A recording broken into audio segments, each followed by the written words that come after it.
Hello, Serge here from the back tee at Old South, and as you can see to my extreme right is Greg McDonald, our head teaching instructor here, and in the middle is Dick Higgins. And Dick Higgins, by his hat, says he plays out of the Landings, which is in Savannah, Georgia.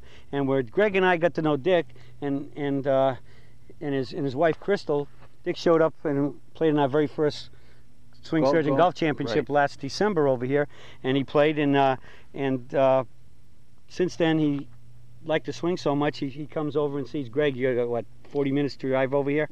40 minutes and take a wonderful hour lesson that usually ends up a little longer than that, and he just very gracious about teaching and all the time he spends with me. He's more interested in my getting the golf swing right and hitting the ball correctly than he is the time frame.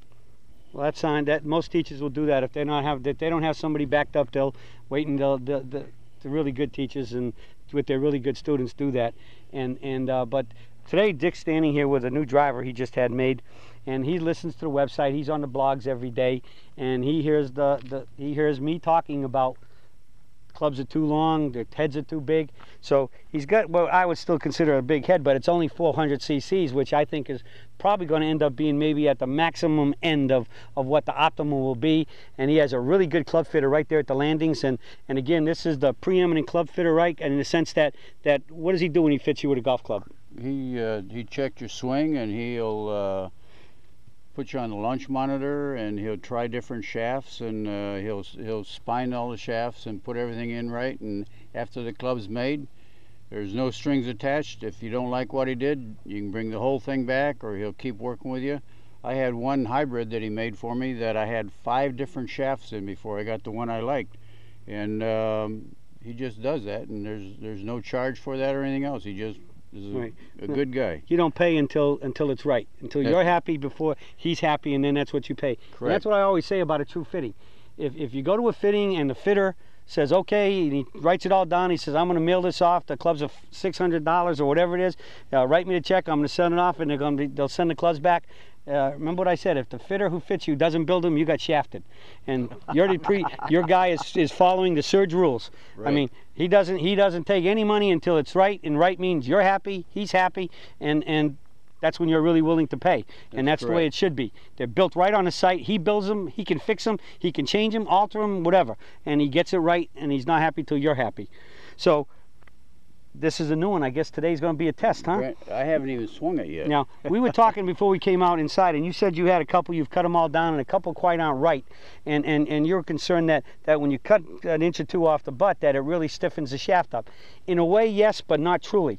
What it means is when you cut, a club is measured, if you go by swing weights, on a fulcrum. So if the club was over here and I cut 2 inches off now, that means there's less weight to offset it.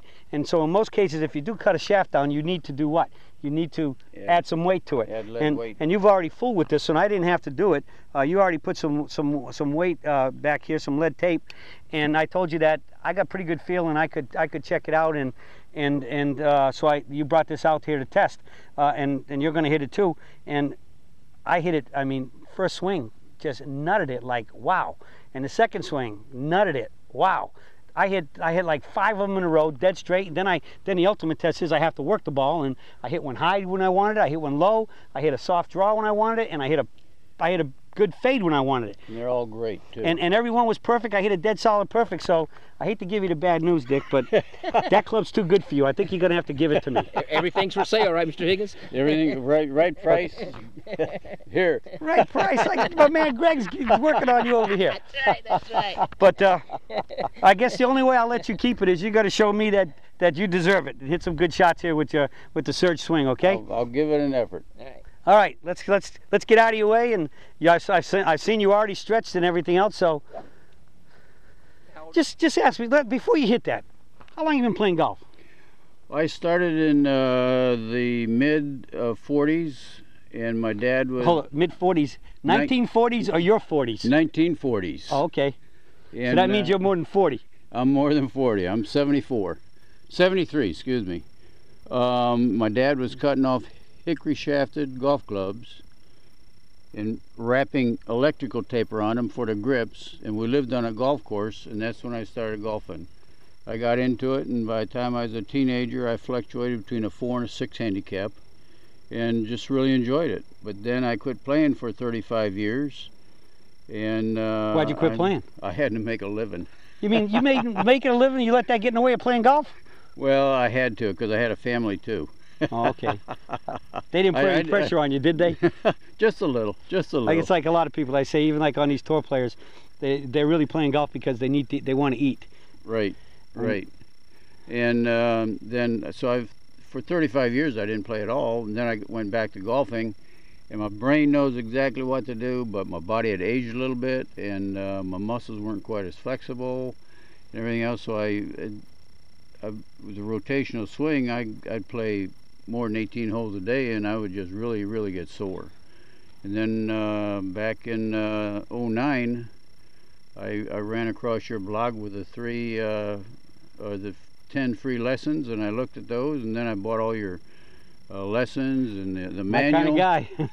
The manual and everything else, and I refer it to it constantly still, and I can play as much as I want, and I don't get sore anymore. Now, what normally is playing as much as you want? I used to play 36 holes a day. Now I usually play 18 holes 5-6 days a week, and sometimes it's 27. So you're making up for those 35 years. I'm trying to. That's good. I'm gaining on it. But that's what golf's all about. You're finally retired, and what good is if you can retire and you love golf this much and you can't play golf because you're hurt too much? Exactly. Never mind very likely hitting the ball terrible, which sometimes you finally say, well, I guess it's, what's the sense? I play golf, I hurt like crazy, and I'm shooting terrible scores, I'm hitting terrible golf shots. Might as well go back to fishing or start fishing. All right, let's take a couple practice swings. Let's see you let it rip. Pretty good looking practice swing. Heard a lot of swoosh on it. Well, we'll see if this shaft is any good. I know it's good for me, Dick.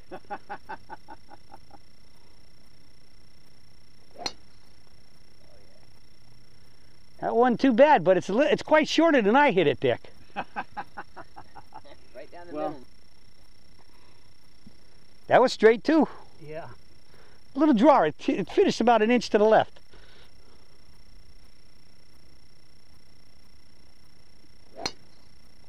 Ooh, that was even straighter than the last one. So I think you nutted it on the weight. I think I'm getting a good lag on it now. Yeah, I think you hit it. You aced it on the weight, on the amount of lead tape you put on there. Whereas those who've been around for a while know that I call lead tape magic dust. Right. Because it can do magic to a golf club when you know what you're doing and get it in the right places with the right amount on it. And all that varies from golfer to golfer. Because it's all about making that club do what you want it to do. Man, what do you think? You going to keep it or are you going to give it to me? I'm going to keep it. Shucks. All right. Well, if you don't When we're together, I will let you use it. Promise me if you decide that it doesn't work anymore and it goes in the closet, you'll send it to me. I will. Thanks, Dick. All right, so on the back range here at Old South, we got Dick Higgins, one of our guys that we met through the golf tournament and last year, and Greg McDonald, who's now his mentor, and the Surge here, and we'll be talking to y'all again soon.